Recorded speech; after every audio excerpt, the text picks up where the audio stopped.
All right, let's jump right in. While it seems like everyone's been laser focused on just building bigger and bigger AI models, something else has been happening just beneath the surface. A quiet, but honestly, a much more profound revolution is starting to take shape. We're talking about a huge leap in what AI can actually do, a move away from just spitting out answers to a much deeper kind of reasoning. And it all really boils down to this one simple but powerful question. What if the best AI, the most advanced AI, wasn't the one that gave you the fastest answer? What if it was the one that could look at its own work, spot the mistakes, find the flaws, and then make it better, all on its own? This is the core idea we're going to unpack.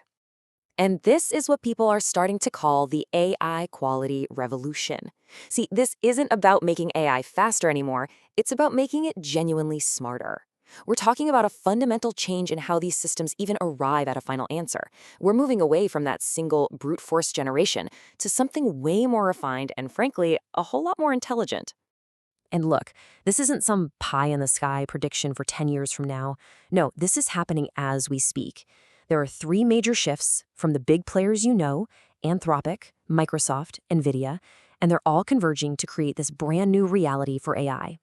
And here are the three pillars that are making this all possible. It's how they fit together that's the real game changer. So you've got Anthropic, and they're building the brains of the operation, these AI agents that can literally check their own work.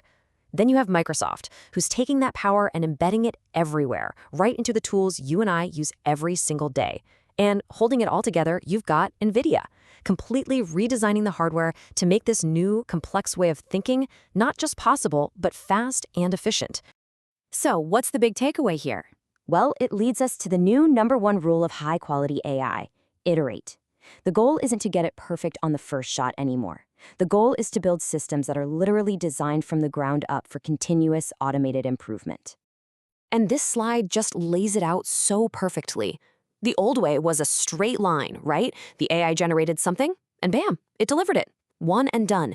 The new way, it's a loop, a smart loop. The AI generates a first draft. Then it actually critiques itself, refines its own work based on that critique, and only then does it deliver the final, much, much better result.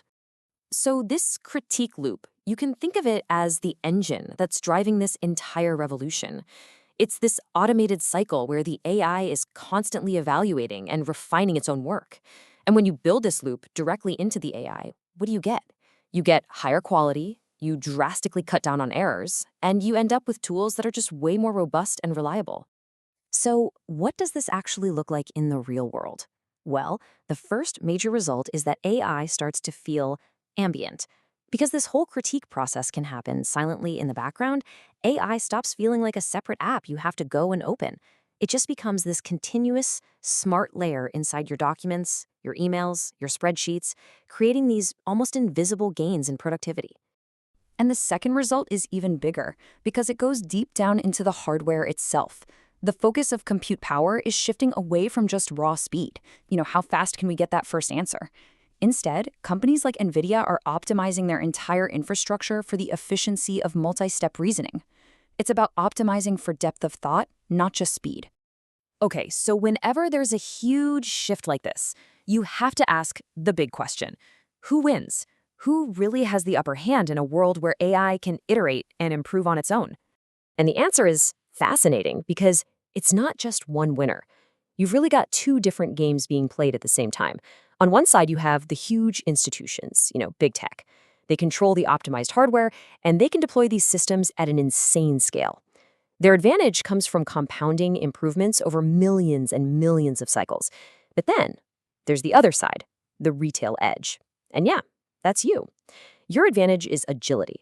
And this is where it gets really exciting and personal. Your edge isn't about having massive server farms. You're not going to compete on scale. Your edge is about being clever. You can apply this iterative thinking right now to build smart workflows that produce way higher quality results than anyone just using that basic one-shot approach. Your advantage is quality, not scale. Okay, so all this theory is great, but how do you actually do this? Like today? Let's walk through a concrete, super actionable process you can start using literally the second you're done with this explainer. It's a dead simple 3-step critique loop. First, generate. Get that initial output just like you always do. But, and this is the key, you don't stop there. Step 2 is critique. You ask the AI to become its own toughest critic. You literally prompt it, evaluate what you just wrote for correctness, for completeness, for clarity. And finally, step 3, revise. You tell it to rewrite the original output based on the critique it just gave itself. It's that simple. And you can even run this loop a few times to get even better results. I mean, this quote just nails it, right? You are fundamentally upgrading your entire process.